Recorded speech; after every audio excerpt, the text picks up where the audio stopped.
आज के पत्रकार वार्ता में मेरे साथ भाई विदिशा मंडारी जी, चंदी कहो जी, भाई भोलाराम जी, भाई नवाज जी और हमारे अधिकारीगण उपस्थित हैं। सभी पत्रकार साथियों का मैं स्वागत करता हूँ। खुजी विधानसभा के भेंट मुलाकात कार्यक्रम में कल छुरिया और चिल्हाटी दो जगह भेंट मुलाकात कार्यक्रम और उसके बाद सामाजिक संगठनों से भी मुलाकात हुई और अभी तक के लगभग 43 विधानसभा हम लोग कंप्लीट कर चुके हैं।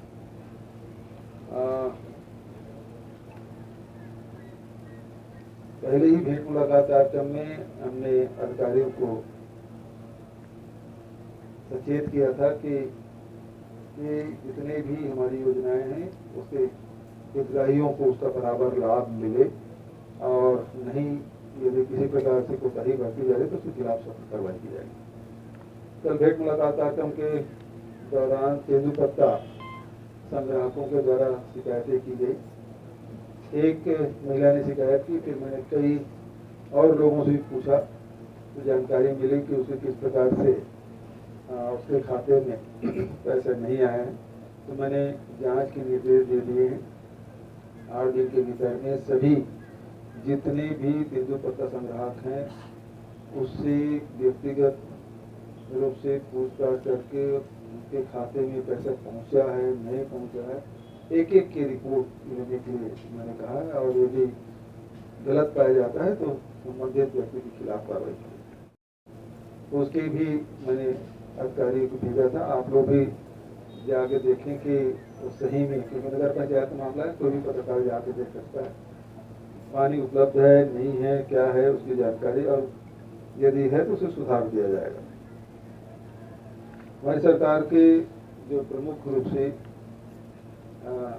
मुद्दे हैं वो ये है कि आम जनता के साथ न्याय हो और इस न्याय के तहत राजीव गांधी किसान न्याय योजना, गोधन न्याय योजना, श्रमिक न्याय योजना और उसके साथ साथ शिक्षा, स्वास्थ्य, रोजगार के लिए भी रूरल इंडस्ट्रियल पार्क, ये सारी चीज़ों का निर्माण किया जा रहा है जिससे लोगों के आय में वृद्धि हो, लोग समृद्ध हों और उनके जीवन स्तर में सुधार हो।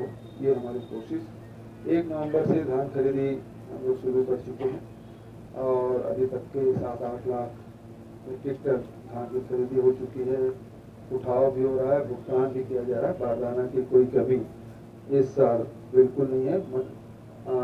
कोरोना काल के कारण से फैक्ट्रियाँ बंद होने से पिछले 2 साल बारदाने की शॉर्टेज रही है और इस कारण से बहुत लोगों को परेशानी हुई थी, लेकिन इस साल ऐसी कोई स्थिति दिखाई नहीं दे। ये भी कहना चाहूँगा कि जब से हमारी सरकार बनी है तब से धान खरीदी का रिकॉर्ड हर साल टूट रहा है। पहले 82-84 लाख हम लोग खरीदा, उसके बाद 92 लाख, 98 लाख और अब ये 1 करोड़ से भी ऊपर जाएगा जो अपने आप में रिकॉर्ड है। तो इस प्रकार से लगातार हमारी कोशिश है कि आम जनता को लाभ मिले। अभी तक के 42 लाख परिवारों को लगभग 2500 करोड़ के बिजली बिल हाफ योजना का लाभ मिल चुका है। उसी प्रकार से राजीव गांधी किसान न्याय योजना के तहत जो खरीफ में दूसरी फसल लेते हैं या फिर वृक्षारोपण करते हैं तो उसे 10,000 रुपये तक के हम लोग आदान सहायता दे रहे हैं और कोदो कूट की रागी का भी समर्थन मूल्य खरीदी और इस साल अरहर और उड़द और मूंग की भी इस साल समर्थन मूल्य खरीदी की जाएगी। देर बाद भी सवाल आया है और कई दिनों बाद सवाल आया है, लेकिन विलंब से आया ना। पहला सवाल तो रमन सिंह से यही रहता था। पत्रकारों का भी पहला एजेंडा वही रहता था, मीडिया हाउस के कोई भी उसको फर्स्ट एजेंडा रहता था, डेट बंधा रहता था पत्रकारों का, कब घटना हो। मीडिया हाउस बदल गया, घटनाएं कम होने लगी तो एजेंडा दूसरा हो गया। उसका कारण यही है कि देखिए कि एक जो नीति में जो परिवर्तन किया हम लोगों ने, एक समय था जब सड़कें बनती थी तो आदिवासी समझते थे कि ये पैरामिलिट्री फोर्स के आने जाने के लिए, अब वो दृष्टि बदली है। अब दृष्टि ये है कि ये हमारे आवागमन के लिए क्यों? क्योंकि अब आदिवासी को तेंदुपत्ता 4000 प्रतिमाना बोरा के दर से 65 प्रकार के लघु पर ऋण माफी, धान खरीदी, राजीव गांधी किसान न्याय योजना, गोधन न्याय योजना, श्रमिक न्याय योजना, तो ये सारे पैसे अभी तक 1.5 लाख करोड़ रुपया अभी तक के हमने डायरेक्ट ट्रांसफर किया है। तो इसका फायदा ये हुआ कि लोगों के पास अब मोबाइल भी होने लगे, मोटरसाइकिल भी होने लगे। आप बस्तर अंचल में चल दीजिए तो छोटे छोटे जो जिले हैं वहाँ साइकिल के शोरूम नहीं होते थे, अब मोटरसाइकिल, कार, ट्रैक्टर सबके शोरूम हो गए। ये इसलिए हुआ है कि सरकार ने लोगों की जेब में पैसा डालने का काम किया है। अब मोटरसाइकिल हो गया, ट्रैक्टर हो गया, तो सड़क तो उनको चाहिए। अब जब मांगते सड़क ना तो वो उनके लिए है, तो सुरक्षा कैंप भी मांग रहे हैं, आंगनबाड़ी केंद्र भी मांग रहे हैं, पीडीएस साहब भी मांग रहे हैं, स्कूल भी मांग रहे हैं, हॉस्पिटल भी मांग रहे हैं, बिजली भी मांग रहे हैं। पहले विरोध करते थे क्योंकि उसके पास साधन नहीं थे, बोले हमको क्या करना है, हमको तो पैदल ही चलना है। लेकिन अब उन आदिवासियों के पास ट्रैक्टर भी है, मोटरसाइकिल भी है, वो सारी चीज वो चाहते हैं। तो अब उसके कारण से क्या है, जनसंख्या तो उतनी है, नौजवान भी उसके रेशियो वही है। अब आपने देखा होगा कि हमारे मैदानी हिस्से में भी उठाया, राज्य सरकार ने कदम उठाया, वो सही है। और इसी बिना पे वो जो निर्णय था रमन सरकार का, उसको कोर्ट ने खारिज कर दिया। खारिज करने के बाद स्थिति ये बनी कि जो मध्य प्रदेश में जो आरक्षण की नीति थी वो लागू हो गया। तो इसके कारण से लोग मेरे पास आदिवासी समाज के जनप्रतिनिधि सारे लोग 3 या 4 मीटिंग मेरी हुई, और उसमें मैंने आश्वस्त किया जो संविधान में व्यवस्था उसको हम लागू करेंगे। और उस समय भी बहुत सारे जो संगठन के लोग हैं उन्होंने कहा कि, मैंने कहा एक रास्ता है अध्यादेश लाने का, दूसरा विधानसभा का। उन्होंने कहा अध्यादेश मतलब विशेष सत्र बुलाइए।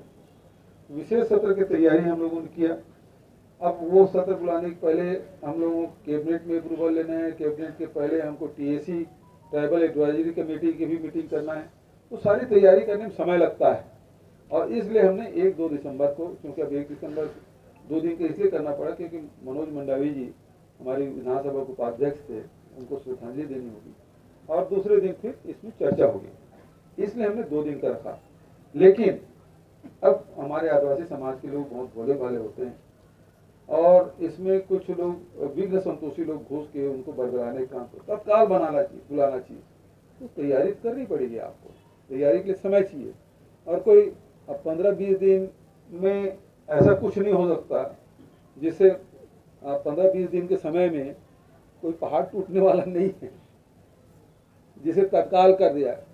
उसी तैयारी लगेगी। भाई टीएसी बैठक बुलाना है, टीएसी बैठक बुलाने के लिए मतलब ये है कैबिनेट में तत्काल बुला सकता हूँ, लेकिन टीएसी की बैठक है उसको आपको 8 दिन का समय देना ही पड़ेगा, उसको नोटिस देना पड़ेगा, तब आप बुला सकते हैं। उसके पहले आप 60 नोटिस में आप नहीं बुला सकते टीएसी की बैठक, उसके नियम है।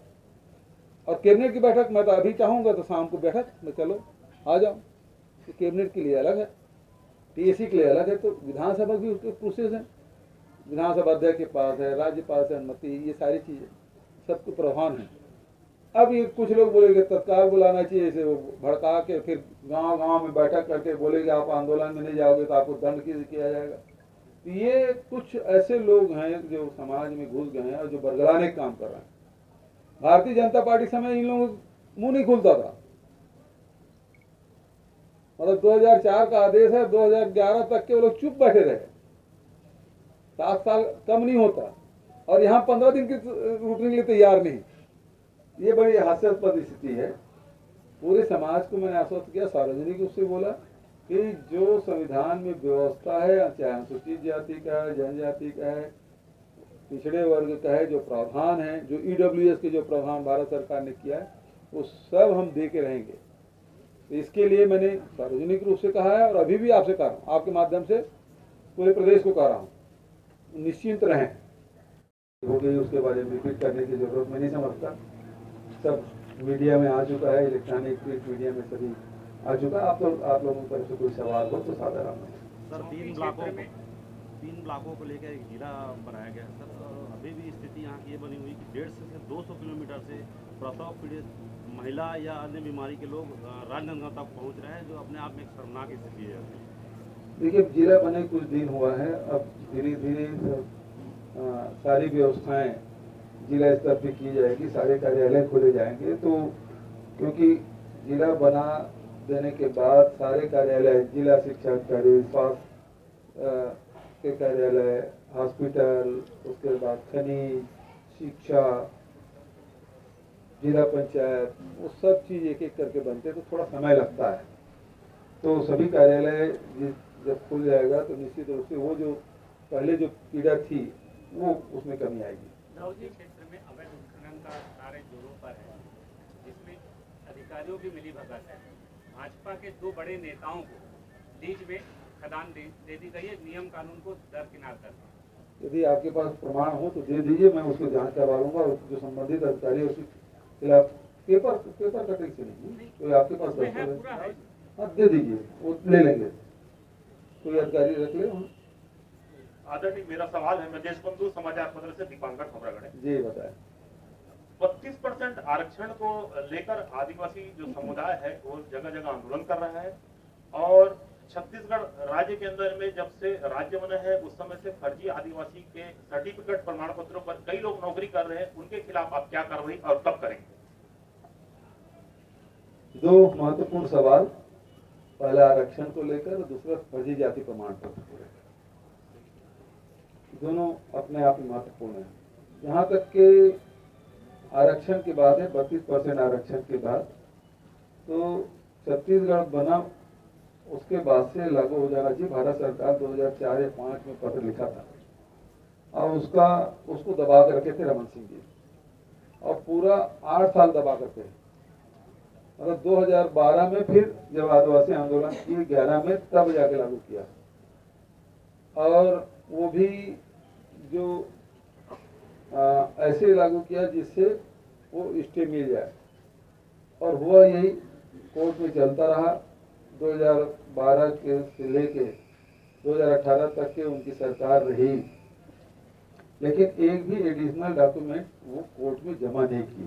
योजना थी डीजी दुनिया, जिसके तहत शासकीय हाई सेकेंडरी स्कूल और सेकेंडरी स्कूलों में डिजिटल माध्यम से शिक्षा प्रणाली को व्यवस्थित किया गया था। वो डिजिटल व्यवस्था आज कहीं दिखाई नहीं देती, चाहे वो हाई सेकेंडरी स्कूल हो या सेकेंडरी स्कूल। लैपटॉप वैसी के वैसी पड़े हुए हैं, लैब बने हुए हैं, अरबों रुपया का खर्च हुआ है, लेकिन छात्र छात्राओं को इसका लाभ, डिजिटल दुनिया का लाभ या डिजिटल भारत का लाभ नहीं मिल पा रहा है छत्तीसगढ़। देखिए, उसकी शुरुआत हुई थी और कई जगह मैंने भी निरीक्षण किया तो उसका लाभ ले रहे थे। अब यदि आपने जानकारी दी है तो इसके पीछे परीक्षण करा लेते हैं। उसके समय समय पे ट्राइबल एडवाइजरी कमेटी में भी ये बात उठती है और लगातार उसकी समीक्षा भी होती है। पुलिस विभाग के द्वारा भी समीक्षा की जाती है और सामान्य प्रशासन विभाग के द्वारा भी समीक्षा की जाती है और लगातार उसमें कार्रवाई भी हो रही है। तो फर्जी जाति प्रमाण पत्र के मामले में अनेक बैठकें हुई है और उसमें हम लोग कार्रवाई कर रहे हैं।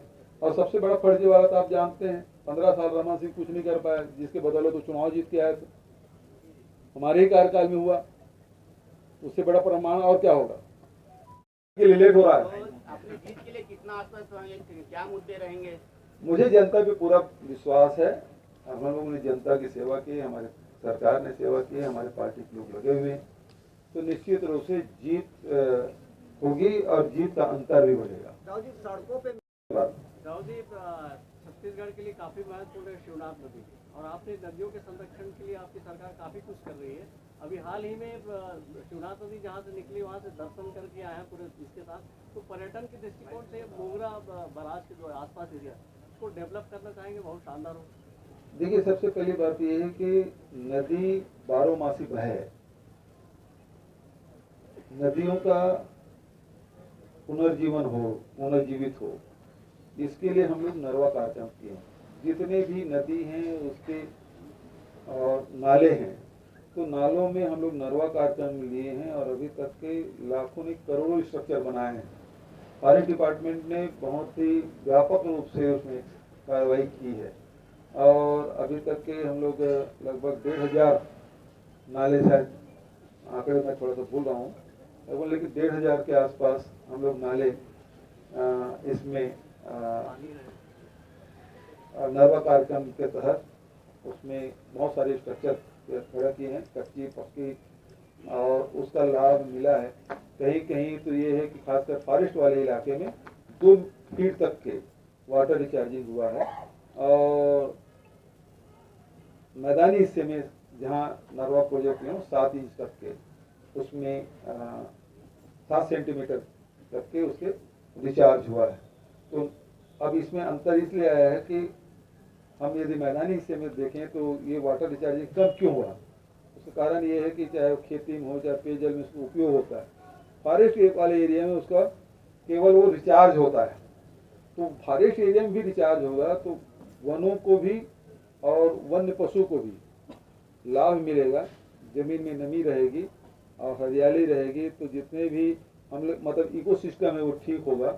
और जब हमारे पहाड़ी नाले रिचार्ज होंगे, ट्रीटमेंट होगा उसका, तो समझ लीजिए कि आपकी नदियाँ भी उसका ड्यूरेशन है जो पानी रहने का, जो फरवरी मार्च सूख रहा है वो फिर मार्च अप्रैल तक जाएगा। तो इस प्रकार से यदि सभी नाले हम रिचार्ज कर लेंगे, कुछ वर्षों में संभव है, तो फिर हमारी नदी, बहुत सारी नदी बारोमासी हो जाएगा। बहुत सुविधाओं की भारी कमी है, जबकि आत्मानंद स्कूल में वेल ट्रेंड टीचर हैं और फंड पर्याप्त फंड है, तो उन स्कूलों के साथ ऐसा भेदभाव क्यों? भेदभाव की बात भाई, उस समय भर्ती किए होंगे, हमने ट्रांसफर तो नहीं किया होगा, भर्ती से नहीं किए होंगे रमन सिंह अपने अपनी विधानसभा देखवा लेता हूँ आपने। बारदाना है, सरकार खरीदेगी, देगी किसानों को कि सरकार देगी? नहीं समझा। बारदाना को किसान अपने इसमें देंगी या सरकार बारदाना? अभी सरकार उपलब्ध करा रही है। धन्यवाद। अभी तो उपलब्ध है। बहुत हो गया तो वहाँ पर लेडीज डॉक्टर नहीं है तो उनको तत्काल रेफर कर दिया जाता है, तो वहाँ पर महिला डॉक्टर, शिशु रोग विशेषज्ञ की नियुक्ति की जाएगी। ठीक है सर। और अभी हर आदमी बैंक से जुड़ा हुआ है, क्योंकि वो हर योजना के तहत उसके खाते में पैसा आ रहा है। बहुत सारे ऐसे लोग पता नहीं भूपे से कहाँ पैसा ला रहे थे, फिर आगे के पैसा गया, काम में पैसा समझ नहीं आया, लेकिन पैसा आगे मोर खाता में फिर मैसेज आया। मतलब इतना हर महीने, 2 महीने, 3 महीने में जो मान लो गोधन न्याय योजना से जुड़ा हुआ है, जो राजीव गांधी किसान न्याय योजना जुड़ा है, तो समझ लीजिए उसका हर 15 दिन में, 3 महीने खाते में पैसा आना चाहिए। तो ये परिवर्तन आया है, और इस कारण से नक्सली है पीछे, क्योंकि नौजवान तो उतने हैं, बुढ़े लोग तो नक्सली भर्ती नहीं होंगे, जवान ही लोग भर्ती होते हैं, और जवानों को सब काम मिल गया तो वो सब इधर आ गए, तो उनकी भर्ती भी प्रक्रिया रुक गई और लोग काम में लग गए। तो उसका जो जन मिलिशिया है और ये क्या बोलते हैं उसको, गांव में रहते संगम सदस्य, और उसकी संख्या में कमी है, वो तो लिंग टूट गया तो घटनाओं में कमी आई। ठीक है, ये हमारी नीति है और इस कारण से फर्क आया। दाऊ जी। हाँ, मेरा भी सर एक सवाल है। अच्छा, और पहले बात कोई महिला पूछ रही भाई।